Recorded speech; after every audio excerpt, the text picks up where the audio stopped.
So, thank you for joining. In this webinar, we are gonna deep dive into the one of the biggest challenges that that companies and entities of dealing with cybersecurity will have to address in the next in the near future, which is the transition to quantum security. So in this talk, in this webinar, we are going to have a look at, first of all, to have an introduction about quantum computing and quantum resistant or post-quantum cryptography. I immediately give a disclaimer. In the rest of this talk, we are going to use the term post-quantum, quantum resistant, quantum safe interchangeably. So we are going to see why this is important, why this affects business.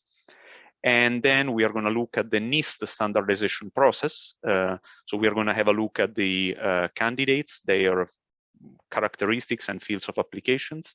And we are going to talk about the need for migrating to these new standards. And then finally, we are going to present the partnership between Kudelski Security and PQShield that aims at helping you driving the migration to quantum security for your business. So first of all, maybe we can see the results of the mini survey. Okay, so very good. It looks like we have a relatively tech-oriented audience, which is good. So I see there is a lot of people who are reasonably familiar with quantum computing, but for those of you who are not, or maybe would like to have a refresh, let's just introduce quantum computers, right? Quantum computing. So you can see basically quantum computing as the next step of the next evolutionary step in computing technology. Now, it's not important here to understand how it works, who is building what, and the important thing to understand about quantum computers is that these machines have the potential to solve certain mathematical problems much faster than the fastest non-quantum supercomputer ever built.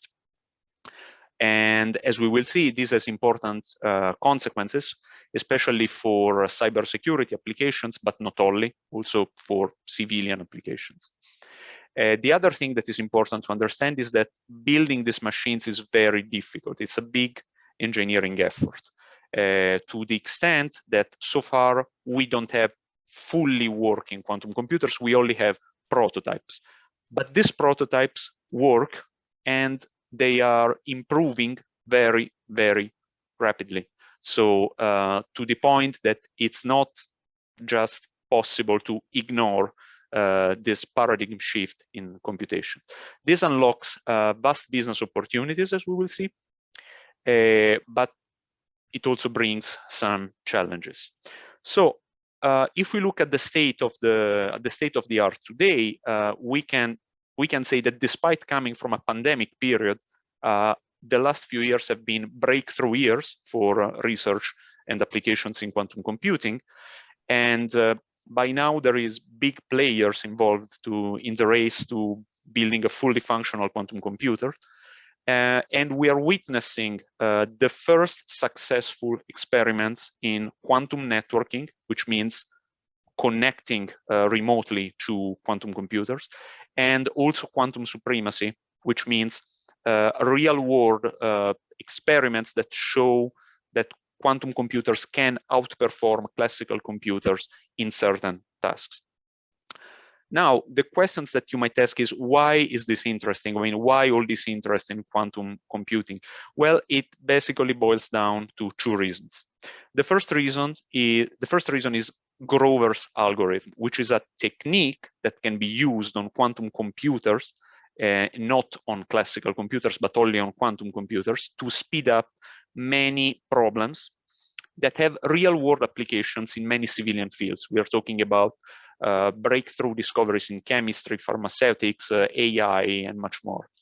The other reason is Shor's algorithm, which is a different technique that has different applications, and among this, there is the potential to break most of the currently used cryptographic schemes that we use to secure our networks.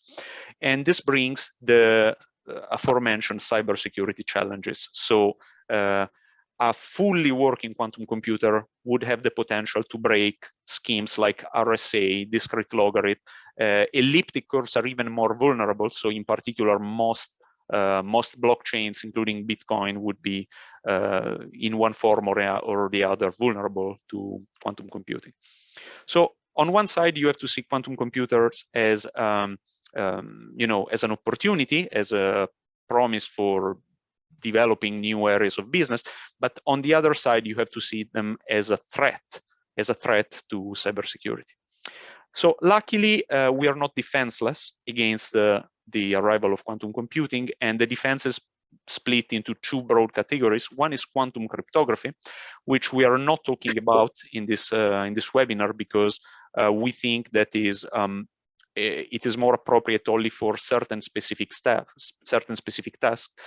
What is more relevant for us now is post-quantum cryptography or quantum-resistant cryptography. This is cryptography that you can use today on your smartphone, on your laptop, but it requires a migration plan. And it's really urgent to start this migration plan today. What do I mean? Well, the typical questions that we get from clients is, okay, but if the development of quantum computers is at such an early stage, why should I care now? Why should I start now my migration process? There is time. Well, consider the following.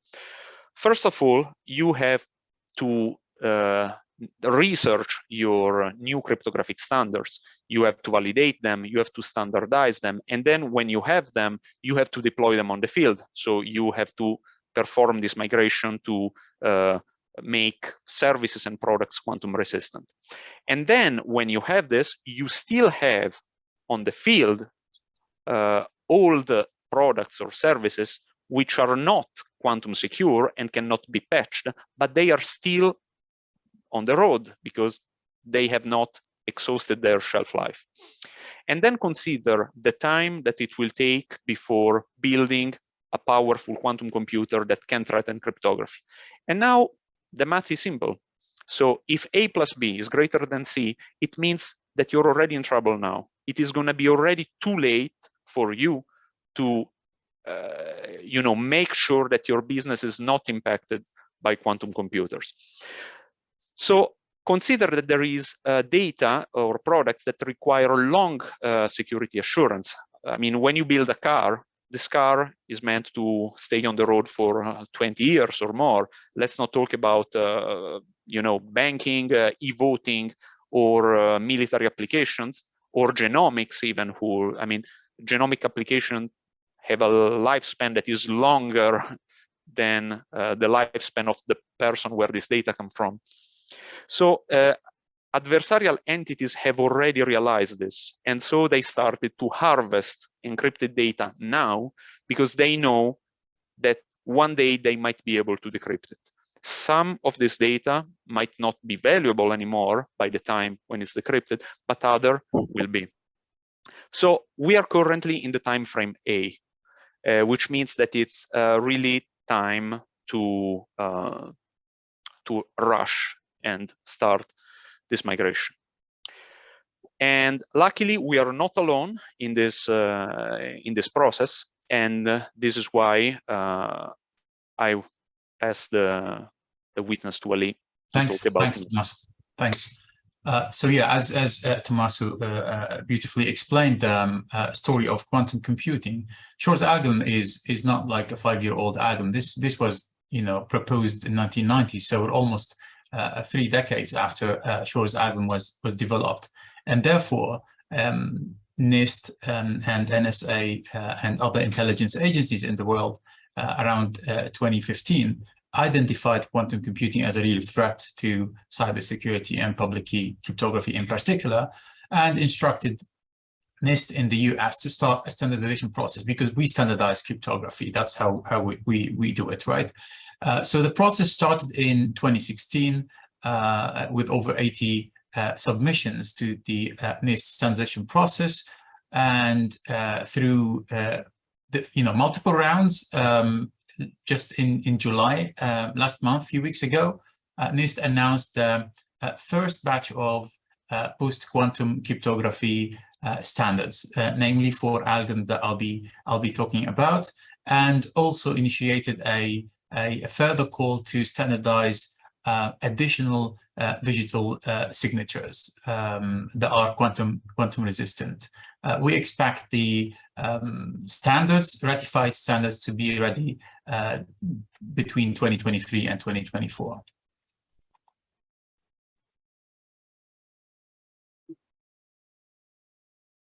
All right. So the algorithms that were basically announced in July are Kyber, Crystal's Kyber, which is a public key encryption or key encapsulation method, which means one public key encryption, and 3 digital signatures that are Falcon, Crystal's dilithium, and Sphinx Plus. Falcon and Crystals and dilithium are lat-space, and I'll be talking more about them, and Sphinx is hash-based signature. There are additional submissions that were pushed to a 4th round for further scrutiny, and these are by Classic McAleese, HQC, and Psych. The 4th round was very successful because just after the announcement, Psych was basically broken, which is exactly why we have the NIST standardization process to scrutinize and only standardize the secure ones. And as I said, NIST has opened a call for digital signatures. So what does this mean for security engineers? As we all know, cryptography is embedded in various layers in our security stack, from hardware to software to protocols. And this means that whether it's a secure element, it's a platform, it's time now to start planning for migration to post-quantum schemes, and same for the application and software, where developers and cryptography architects, library architects need to start thinking crypto agility and make sure that whatever they're building now can allow and enable future migration to post-quantum cryptography. So regarding the key encapsulation methods, as I said, it was Kyber, the chosen one. There were multiple camps from lattices, and here you see a comparison between them and also the McAleese and the code-based ones, including Psych. And now you see why Psych was promising, because the low communication cost that I provided. But of course, security comes first, and non-secure ones will be ruled out, and that's what happened with it. So that's why Kyber, if you look at it, you see that it's on the more balanced side, and it was the chosen one to be the standard for key encapsulation method. Same story for digital signatures, except that 3 algorithms were chosen for multiple reasons. Dilithium is the prime choice because it's the more balanced ones, but Falcon provides low communication costs, and Sphinx is a digital signature that relies on symmetric key primitive on hash-based signatures, which means a way to diversify the underlying mathematical assumptions and further diversify by a 4th core or an additional call to additional digital signatures. So how to be prepared? These can be summarized as follows. First, you really need to know why you're using cryptography, how you're using it, and where you're using it in your organizations, so that you can start planning for any migration. And second, you need to be crypto agile. By crypto agility, I mean it's a buzzword, and lots of people have been talking about it, but it's simply a way to explain that you need to be able to upgrade to different cryptography crypto systems, to change the parameters of such crypto systems without disrupting your system. Of course, after you've done this, now you can put a roadmap to quantum resistance and to post-quantum crypto by saying which parts of your ecosystem are the most vulnerable, the ones that have the most valuable assets that you want to start by protecting those and go until the very end of your system to upgrade it all to be post-quantum secure. And you can only do this really by seeking expertise from the post-quantum world. There are phases that we will be talking about. Phase 1, which is the research advisory. Phase 2, the deep dive and proof of concepts. And phase 3, which is the development and delivery. And I will hand over to Tommaso. Thank you, Ali.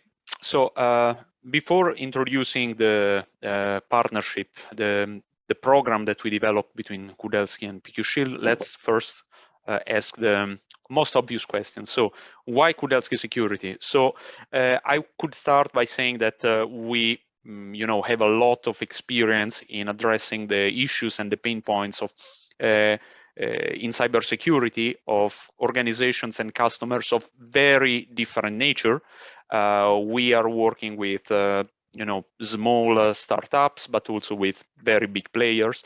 Every organization has different needs and different processes, and we are very well tailored to manage all these needs from government to Web3. So we are also one of the few cybersecurity companies with a dedicated research team, like a fundamental research team.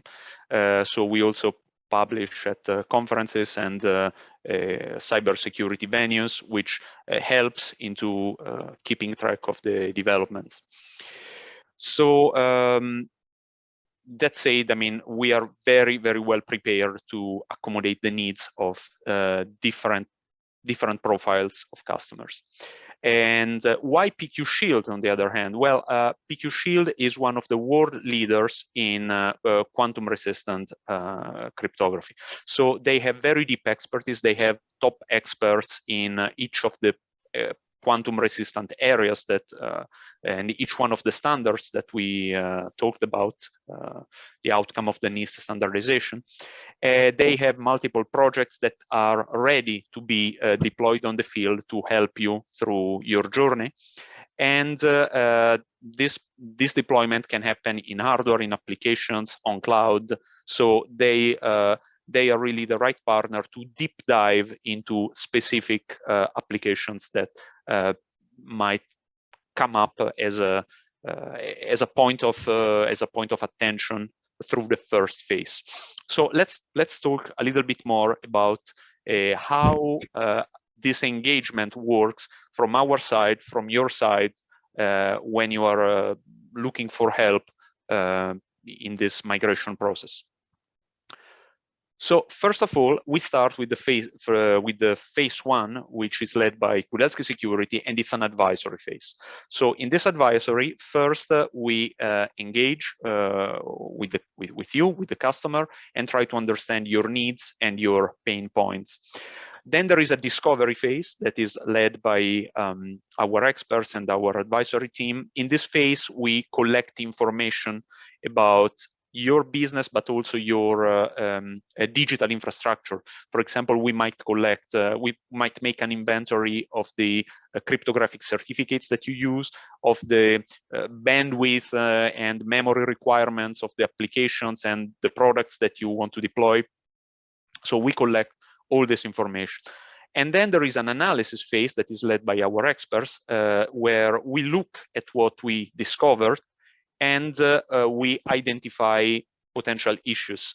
We identify threat models that you might not have considered. And case by case, we try to understand how much you are exposed to quantum attacks, what kind of countermeasure you might take, and what you have to do to implement this countermeasure. And the outcome is delivery is typically a report. I'm going to talk about it in a second. The first thing I want to stress, though, is that our differentiator is that we are technology neutral. We are not quantum key distribution company. We are not lattice-based cryptography company. Okay, we really we are committed to search for the best solution, the best tailored solution to your case. So at the end, we deliver. We have a deliverable that usually has the aspect of a security report, where we list our findings and the severity of these findings, and also some mitigation, some general recommendation for mitigations. But it can include something else depending on your use case. For example, we can give you guidelines on your development of product or services. We can provide ongoing security monitoring, certification, training. So here you see an example of how some part of our reports look like. So there is a dashboard with, an analysis of different vulnerabilities, their exposure to quantum threats. And basically, this one is a crypto inventory that we also perform with other partners as well. And then we deliver a report that lists carefully the next steps. And then once we have identified your situation, then it's time to act. And this is where we leverage the help of PQShield. All right. So yes, thanks, Tommaso. And exactly, based on the report, cases will be identified. And those cases could be, secure communications, could be typical PKI, or other use cases like, a combination of hardware and software, such as platform security, etc. And these are things that, of course, we can help with. Let me see. Wait, do I still have control?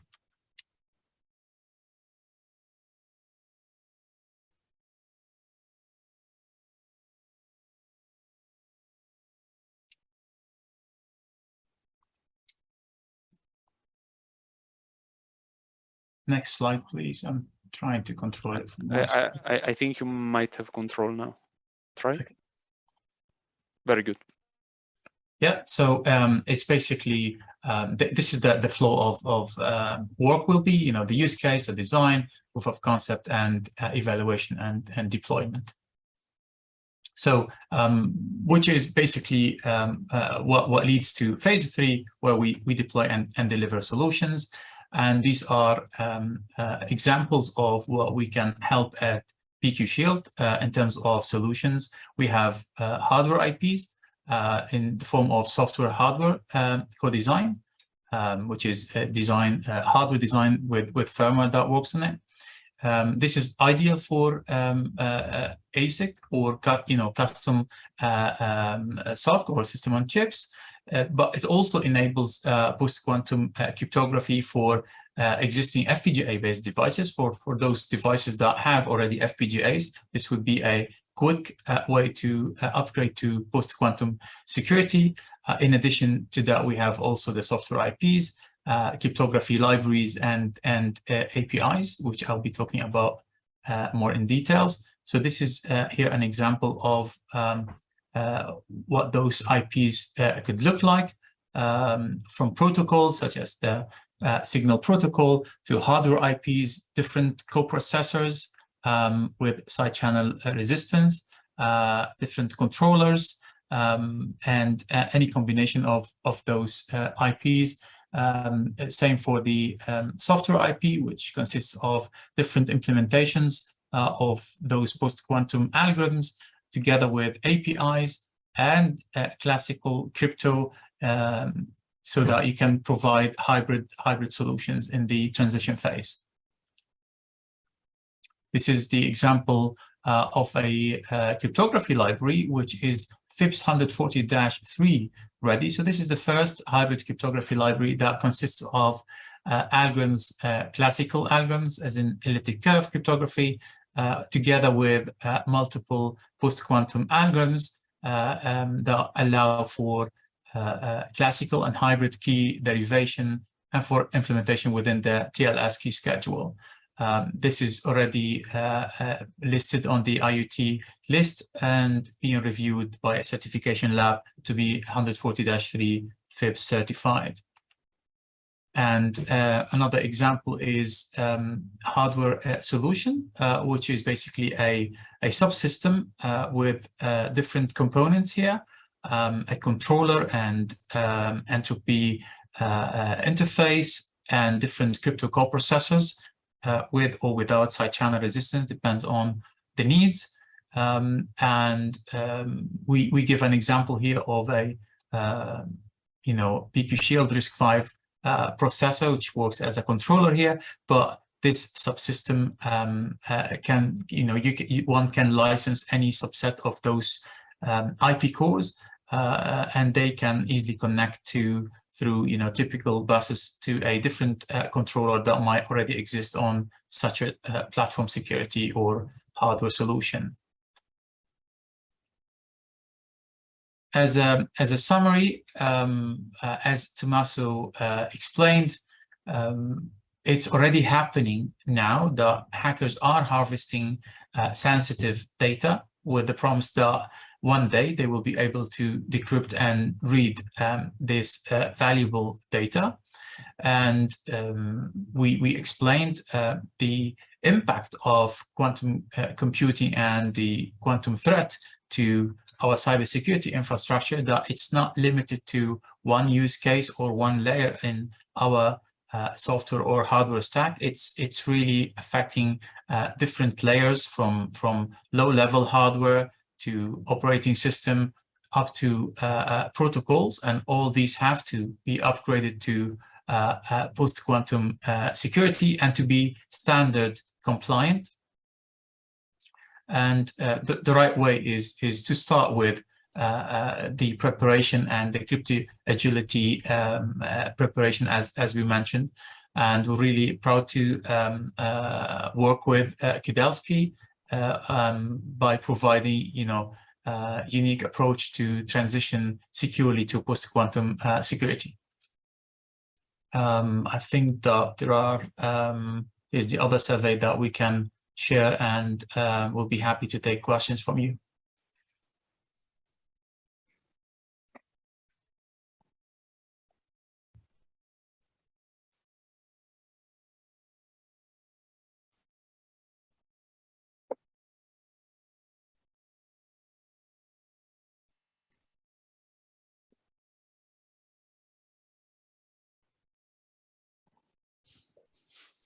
So thank you, Ali. While we wait for the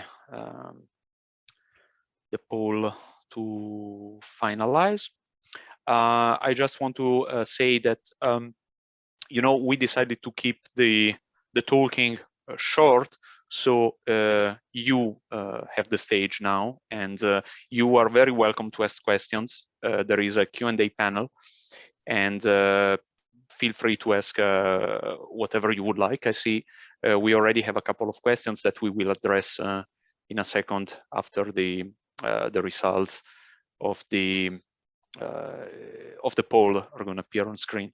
So you can press the Q&A button at the bottom of your screen to see to ask your questions.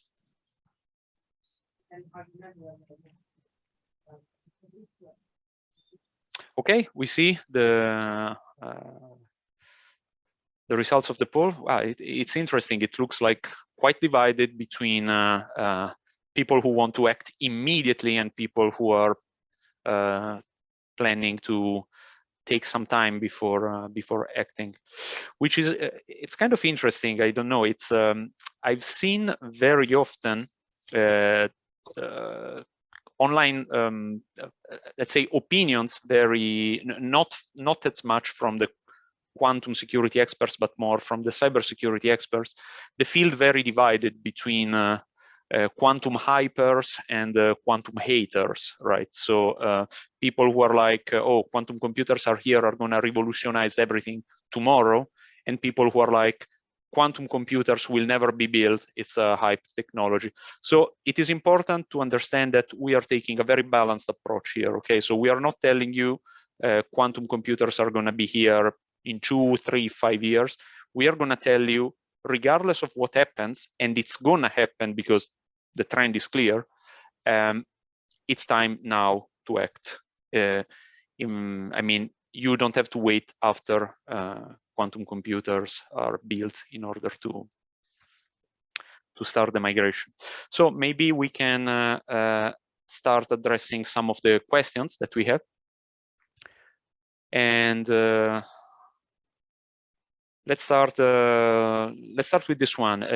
You mentioned crypto agility. How does your system process provide that? Ali, you want to take that? Yeah, I mean, the process or the system, I mean, the solutions that we provide are crypto agile. So the way we develop our crypto libraries that we will license to you eventually are crypto agile and allow you to upgrade the included algorithms or to replace them in an agile way. Now, the system that you have in place has to be crypto agile to allow for the change to happen and to allow for our libraries to happen. So there are two phases. So that the products that we're selling are crypto agile and will help you become crypto agile. Now, some parts of your system will have to be changed. You will just need to change them. Other parts might be already crypto agile and allow you to upgrade to post-quantum security. And this will be part of the results that you get from the initial report, which will tell you which parts of your systems are the most vulnerable parts, which parts are crypto agile and will allow you to upgrade them, and which parts need to be replaced.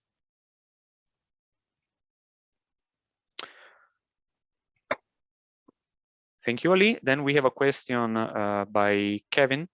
So from a high level, maybe I should, answer that. From a high level API standpoint, will the NIST candidates be compatible with existing crypto systems? For example, swapping out a secure element with a future iteration supporting PQC could be done with minimal change to the embedded software. So maybe I can say something about this. So this is one of the examples why you need an advisory phase before jumping into the deployment.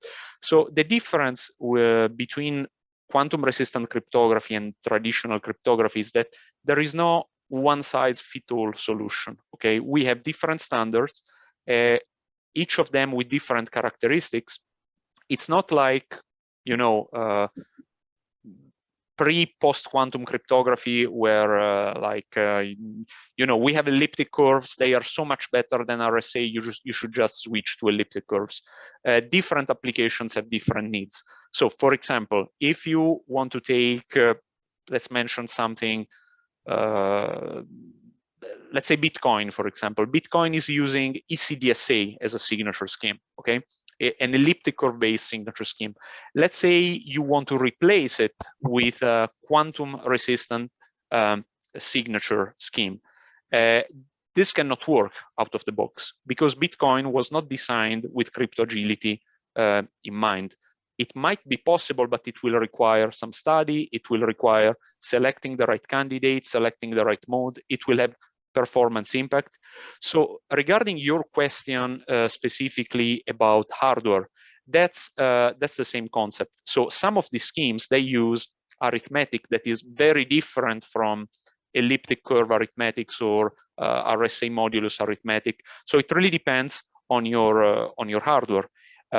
Most embedded hardware, if they are power constrained or performance constrained, they are probably not able to manage in an efficient way the math required for the new schemes.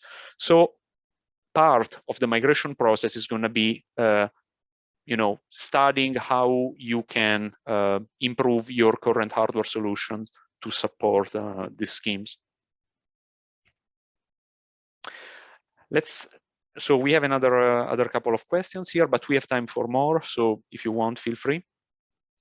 So any established standard for post-quantum signatures in X509 certificates available with all major certification authorities? Ali, you want to take this? I mean, certificate authorities have been working on this for quite a while now, and there are multiple proposals for these certificates, and I think that soon there will be something that people will be using when it comes to certificates. There are different approaches to hybrid certificates. There won't be one solution. There'll be probably multiple, but they will need to be compatible and they will work together. So it's basically, I mean, for post-quantum cryptography, that's not a problem. It's a simple change to the certificate X509. The hybrid one is the one that have been discussed, and people had different opinions about deploying hybrid certificates.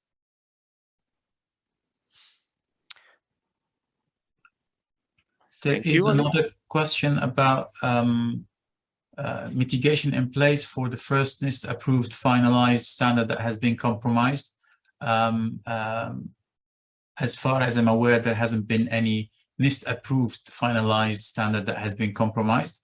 If you're talking about Psych or Rainbow, these were still under studies and never been approved. None of them was approved. Psych was moved to a 4th round, and which is exactly asking for further scrutinization and not asking people to use it as a standard. So I see that there is a follow-up question on this topic. I think so. What we are talking about is that Psyche was not standardized yet. Okay, so the process worked. It blocked a vulnerable algorithm before it was standardized. So exactly. If anyone is using Psyche right now, they are doing at risk, because I mean it was not standardized, it was not approved, so it was taking a risk. Of course, that should be. I mean, people should stop using it immediately. So there is always a risk that one NIST approved standard is subsequently found to be vulnerable to some attacks. But on the other hand, this is a risk that you already have for traditional cryptography. So we believe that RSA is secure just because no one so far has found a smart way to break it. The NIST approved standards are based on mathematical problems that are maybe not as studied as RSA, but almost. And on the other hand, the cryptanalytic techniques have evolved a lot in the last decade. So I mean, there is a great deal of scrutiny on these algorithms. And in any case, there is some standards that are maybe not as attractive in terms of performance, that have been selected exactly because they are pretty much bulletproofs in terms of security, one being Sphinx, for example. Right. So just let us remind the attendees that the names of the standards, the approved ones, the announced ones, are Kyber, Dilithium, Sphinx, and Falcon. So these are the algorithms that were announced. I have a question about crypto agility when it comes to is it only software, or can it be also to do with hardware? So that's a very good question. Software can be a lot more crypto agile than hardware, but there are ways to make hardware crypto agile. And the approach that we took at PQShield is hardware software co-design. And you design part in hardware and part in software. This allows for crypto agility on the software side of things. Of course, if your hardware solution is FPGA based, then you have a lot of room to provide really crypto agile solutions as well. So it's not like all black when it comes to hardware. There are ways to make it a lot more crypto agile than just having a monolithic implementation in hardware that you can't change after you just implement it. Thank you, Lim. I see there is an interesting answer here, an interesting question. What is the probability that an organization like government companies has already access to such computers and uses them against his competitors' enemies? The question was posed anonymously. Why? Well, that's an interesting question. I mean, of course, nobody has the answer. I mean, I think personally it would be naive to think that government intelligence organizations are not keeping an eye on the technology in the end. Maybe they don't have their own development process. Now, I would say this is pretty much safe to say that this is the case for certain governments, at least. How much advanced they are, this is absolutely not clear. I mean, if we look at so quantum computing is a very niche technological, is a very advanced technological area. There is not a lot of expertise out there.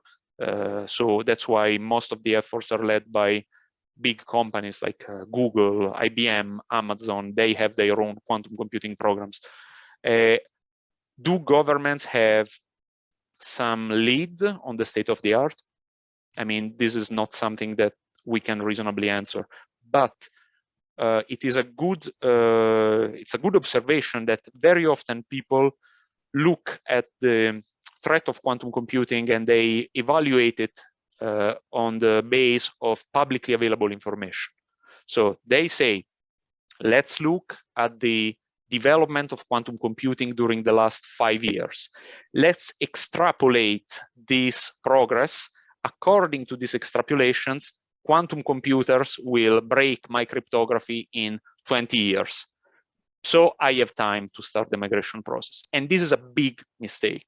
First of all, because the progress, even in public research, can happen in big jumps. And actually, there is an interesting argument regarding quantum error correction codes that I would like to have more time to dig into. But the other observation is that we don't know what's the current state of the art in quantum computers, because part of the research might happen not publicly. So don't wait. Yeah, that's a good question here. The question is, does the attack against Psych mean that isogeny-based crypto is done for quantum safe crypto, or can it be saved? So let me just explain one thing here. Building public key crypto systems based on mathematical assumptions goes into multiple phases. The first phase is to identify a mathematical problem that is believed to be hard, and it can be as hard as belonging to the MP hard class problem, right? So it could be really, really hard. Now you pick that problem and you try to build a crypto system on top of that problem. To make the system efficient, you need to use a lot of engineering tricks, right? Around the mathematical assumption to make it efficient and to make it usable. And this is exactly where the attacks usually happen. It's unlikely to happen on the actual mathematical assumption, but more on the surroundings and the things that have been added to it to make it more efficient. For Psych, as far as we know, people did not manage to solve the underlying mathematical problem, but what they did is that there was extra information provided through the key exchange mechanism, and the extra information was used to actually recover the secret key and not to solve it. So it can be saved. Is this easy? Is this difficult? That's a question, open question to researchers. Same thing with Rainbow, by the way. People did not manage to solve, by breaking Rainbow does not mean that they managed to solve a hard problem, which is solving quadratic system of multilinear equations. That's not the problem that people managed to solve. It is the Rainbow algorithm that was broken. So you can still build possibly digital signatures from multivariate equations, and that can still be secure. That's also an open question.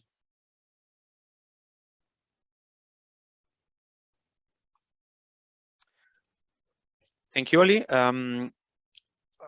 There is an interesting question here that I would like to tackle. Could you also elaborate more on the fact how symmetric encryption is affected by quantum computing? Is doubling the key size still enough for protection? I think this is one of the most underrated problems in quantum security, I would say. So, so first of all, when we talk about symmetric encryption, usually, I mean, we are talking about, I don't know, block ciphers like AES or similar algorithms, but it can also be hash functions. And there is an interesting difference here because Grover's algorithm would require doubling the key size of the key, doubling the size of the key. But for hash functions, that's not strictly necessary. For hash function, you only need to increase it by 50%, technically speaking. So that's already a little bit of a slight difference.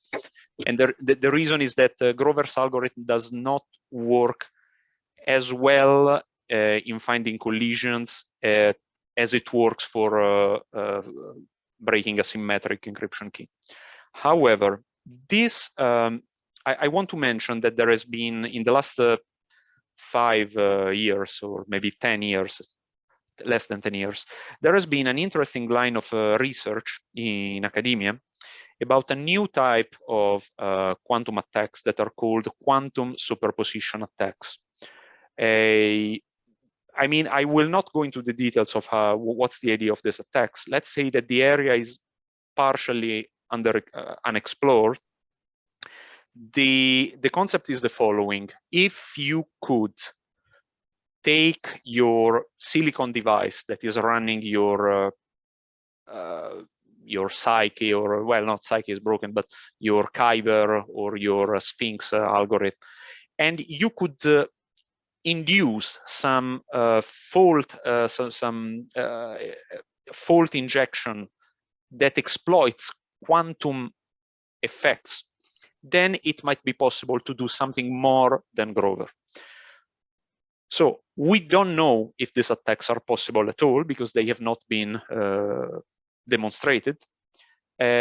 We know that if they are possible, they are going to be devastating, and they will probably not even require a full-fledged quantum computer. So the short question to this answer is, the short question to an answer, the short answer to the question that would require a longer answer is, it's in general enough to double the key size, but you should also keep in mind that there might be more to come, especially in the area of embedded hardware.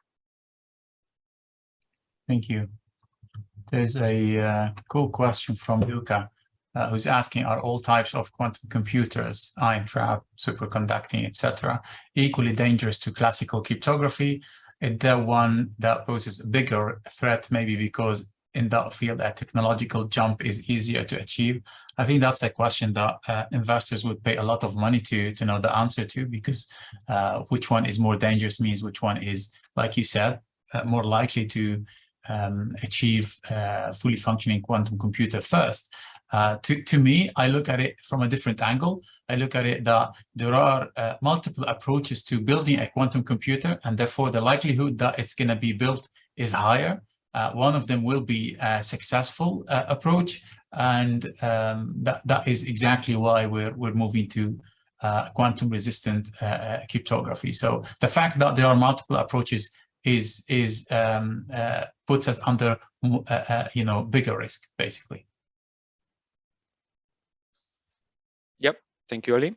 And we have another question about the confidence in elliptic curve cryptography. So it takes years to get confidence in elliptic curves cryptography. Should we expect the same situation with lattice-based cryptography? That's a good question. So my gut feeling is that business will require some time to take confidence in the technology. I want to say two things. So the first one is that the underlying problem, it can be learning with error or other lattice-based problems. The underlying mathematical problem has been studied for very long time, and I would say that it's as, if not more, trusted than discrete logarithms on elliptic curves, for example.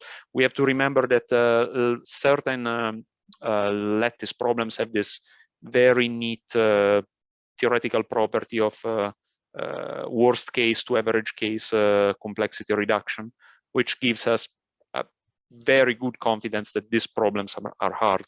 Now, as Ali said, one thing is the underlying problem, and one thing is the scheme that you build on it. But that's why we have all this scrutiny process, and that's also why all the standards that are approved by NIST are royalty-free. This is unlike elliptic curve cryptography that used to be a patent minefield. And that's also something that slowed down the adoption, because people were like, well, I have to ask a lawyer before I can use this cryptography. That's not the case with NIST standards. The other thing that I want to say is that there is hybrid solutions that might mitigate this need for trust. In a hybrid solution, you are using two schemes, either in parallel or in concatenations. Like you can use elliptic curves and Kyber and generate two different session keys that are combined to obtain the final session key for your application. And as long as even one of the two schemes is secure, your scheme is secure. So I don't know if you want to add anything about this, Ali, but I mean, in terms, that was the question about the confidence in lattice-based cryptography. Yep. I guess what I would say is, in general, before post-quantum crypto, there used to be a say, never implement your crypto by yourself. And I will say with post-quantum cryptography, never implement it by yourself. It really requires experts in the domain to implement, to make sure that it is a secure implementation. Yep. Implementations always have bugs, and they will be updated as we progress in the transition phase to post-quantum cryptography. And that is why it's important to understand which libraries from which experts you got that provides, crypto agility that will allow for any upgrade, any update on the parameters, etc., with minimal disruption to your system. Thank you, Ali. Let's pick another one here.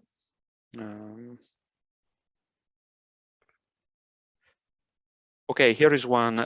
Sorry if I missed this. Doubling the key size doesn't solve the risk to asymmetric encryption, though, correct? Yes, that's correct. So we have to do really a distinction between symmetric and asymmetric encryption. So certain types of asymmetric encryption are completely broken, regardless of the key size. So RSA, discrete logarithms, elliptic curves, they are all broken. On the other hand, under most threat scenarios, symmetric key encryption is still resistant to quantum computers if you double the key size.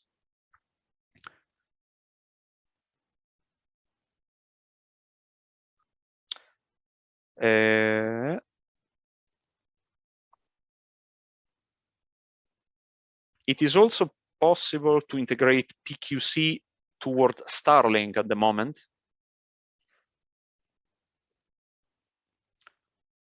It's a good question. I don't know myself. So which one was that? It's a question by Steve Hollands. Is it also possible to integrate PQC towards Starlink at the moment? We need to see Starlink, I guess. Yeah, I guess there is the possibility, and maybe they are working on it. Maybe they should get in touch with us so we can discuss this together.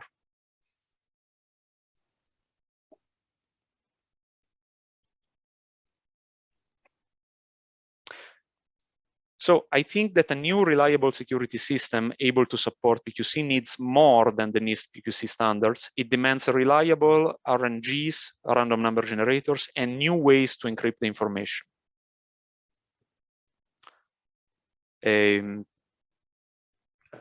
You want to take Italy, or you want me to say something? So I guess there are two parts. I don't understand new ways to encrypt the information. That's exactly why you're using post-quantum crypto. That's new ways. But I mean, eventually use symmetric key, and it's going to be AES once you establish the key. When it comes to new reliable security systems, well, when you design a new subsystem, and you know you're in control of all the components there, then of course you will be building a better security system anyway.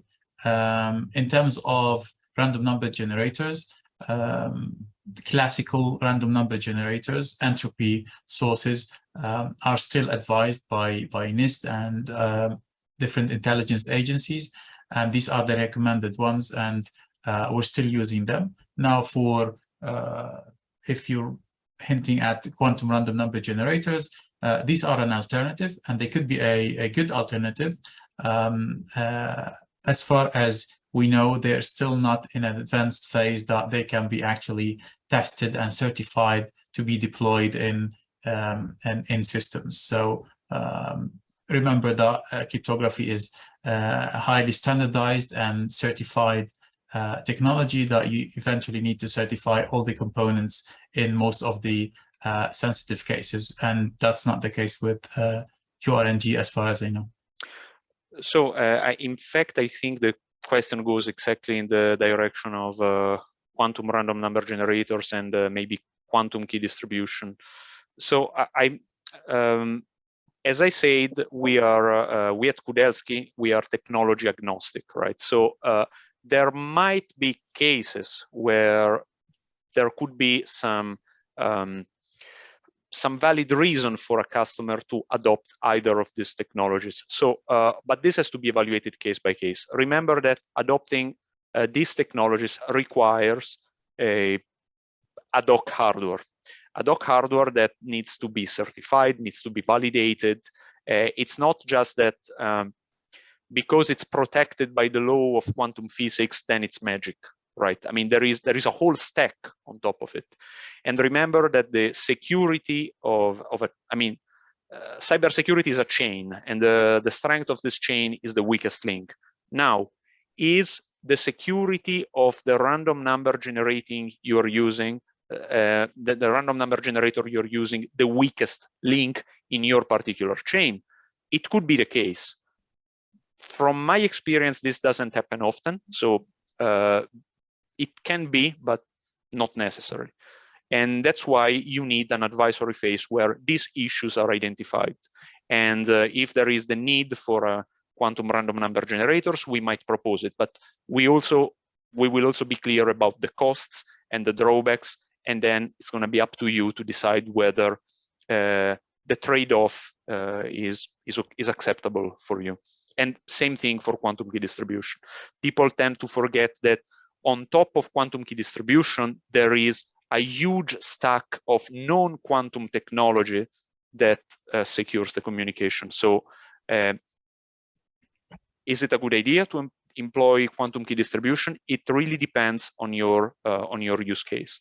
If you are interested in quantum key distribution, we have other partners that can provide that, but it's not for everyone, I would suggest. While the very minimum that you can do is migrating to post-quantum cryptography, quantum-resistant cryptography, as soon as possible.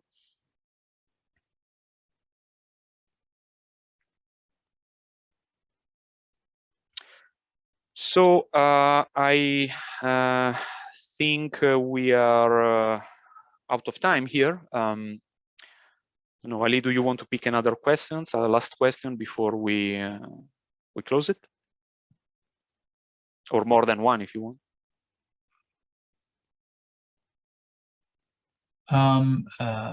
So yeah, I mean, I can answer. So one question is how much are you investing in validating and breaking public key encryption standards yourselves? That's what we've been doing, you know, in the past 6 years when the standardization process started by NIST. So that's part of what we do on a daily basis, right? Make sure that, and we reported a lot of problems that were fixed in multiple cases. and so did the rest of the cryptography community, which was hugely invested in the whole standardization process, basically. So everyone is investing a lot in validating the security claims of the or security guarantees of the standardized algorithms. Question about PQShield and investors. We're a VC-backed company, and we raise money regularly through the typical ways by but we're a private company. Okay. I think we are running out of time here, but the whole session is recorded and it's going to be shared subsequently with you. So if you want to share it with someone else or rewatch it for your interest, you are very welcome. Go ahead. And please get in touch with us. Most important thing. Yeah. Anyone who had a question and didn't manage to get an answer, or we did not answer it completely, please reach out directly and we'll be more than happy to answer all your questions. Thank you all for attending. Thank you for the really good set of questions. And anything we can do to help, just let us know. Right. Thank you, everybody, again, and have a nice rest of the day. Thank you. See you, everyone. Thank you.